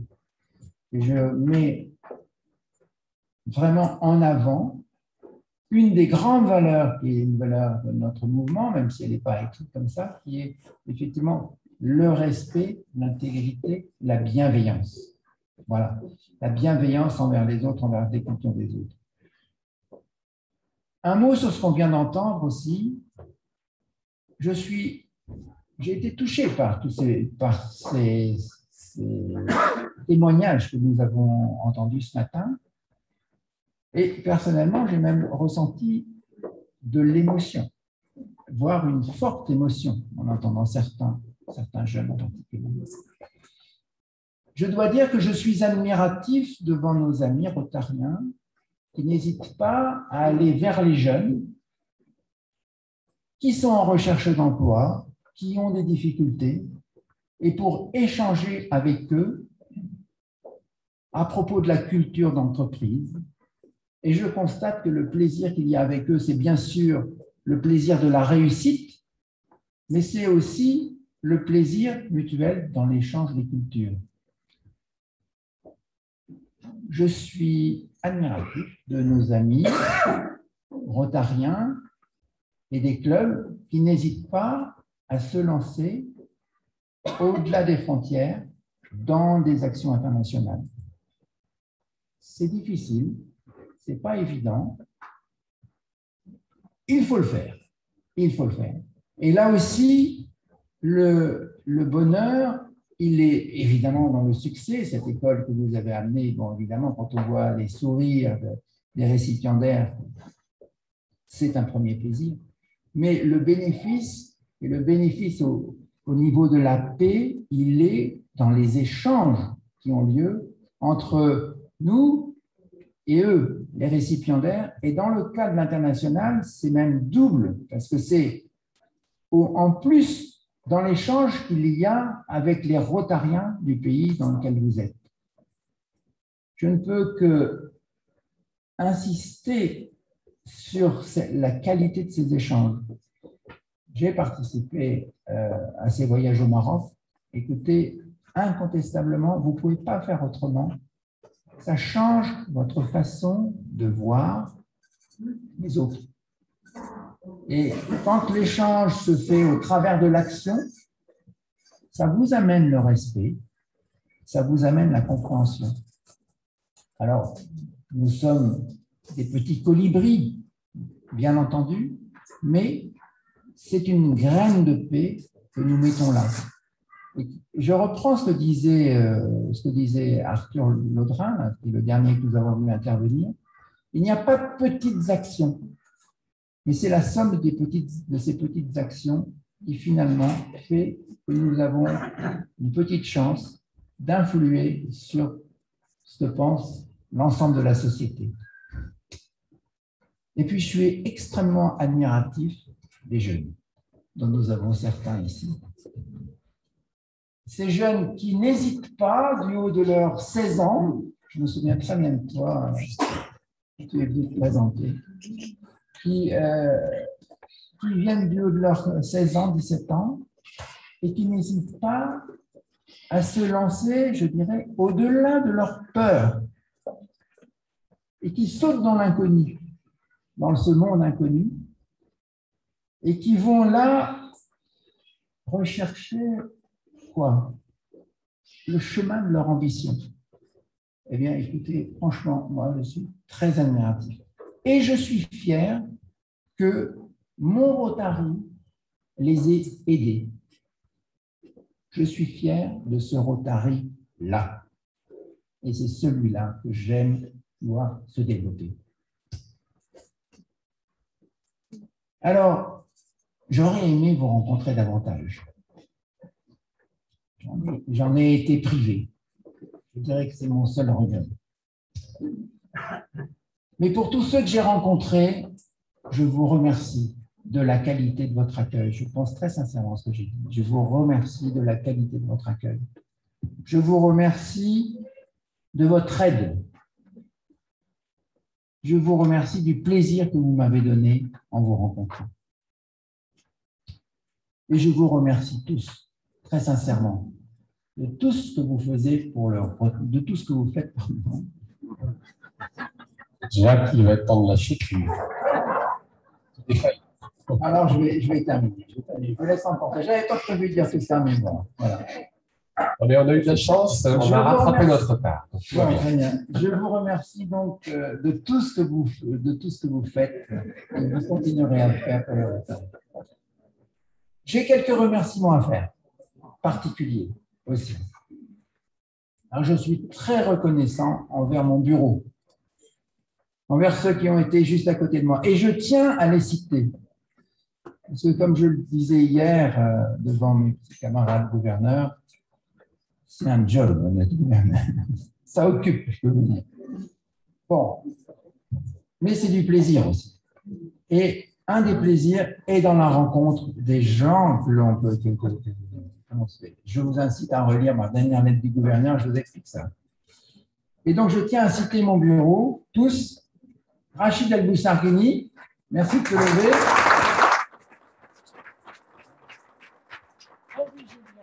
Henri Julien. Il est moins connu, mais apprenez à le connaître, il est d'une richesse exceptionnelle. Romuald de Cornillet.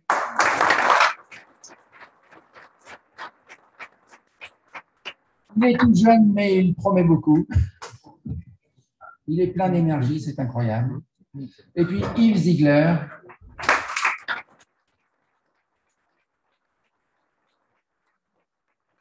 Voilà, je remercie tous nos amis ADG, je ne vais pas citer tout le monde, ils sont un petit peu trop nombreux, mais qui ont fait un travail extraordinaire tout au long de l'année.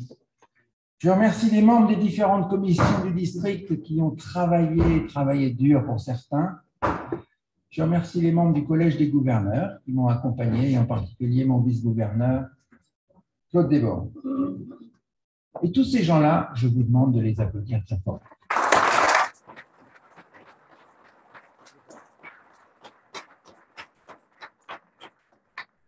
Alors, mes amis, en vous saluant,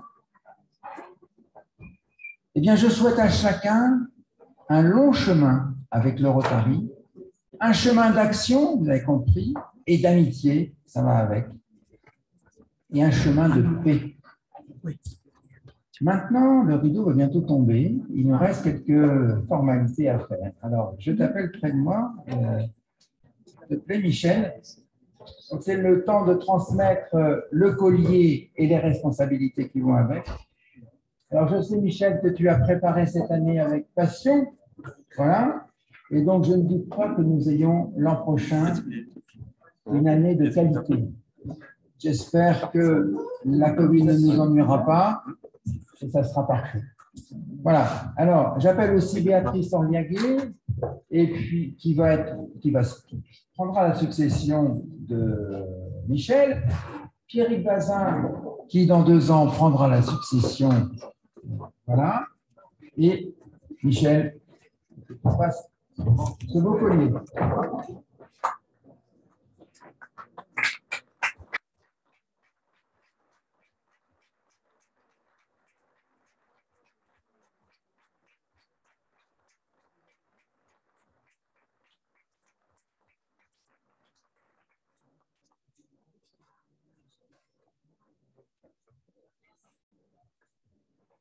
Tu venais dire quelques mots, Michel? Ah, tu transfères. Alors voilà, il y a une histoire de pins, il y a une histoire de petits pins. Chacun a son pins, donc je vais transmettre au chef gouverneur.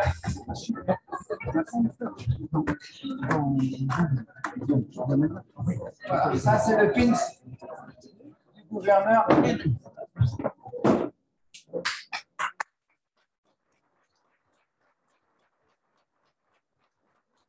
S'embrasser, mais que le feu rire.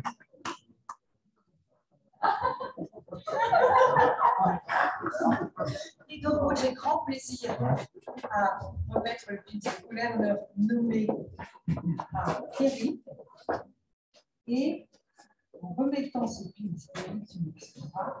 j'ai une grande pensée pour Robert, voilà, qui devrait être à cette place, qui est parti plus tôt que prévu. Robert, pour certains, est connu par certains et moins par d'autres. Robert était un membre du club de Château-Gontier. Il était ADG et devait être gouverneur après moi. Et voilà, nous avons tous une pensée très forte pour nous.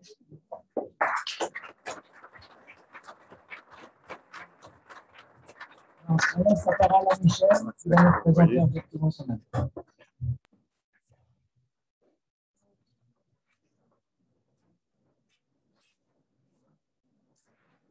Merci Jacques. Je lance ou pas? Transmission du collier.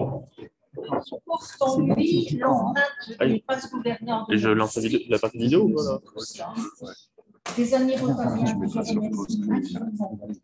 pour leur bienveillance accompagnement.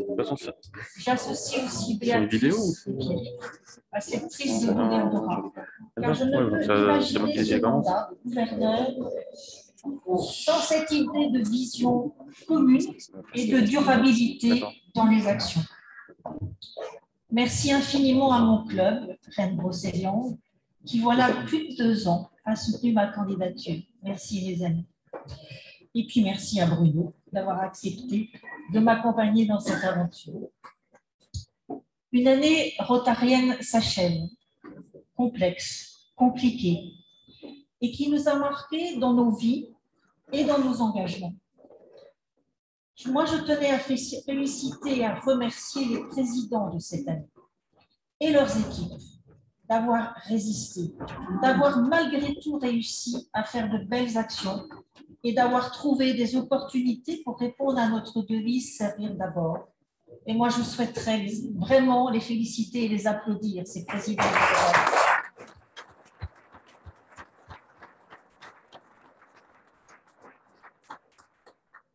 Service, il en est question dans notre thème 2021-2022, servir pour changer des vies.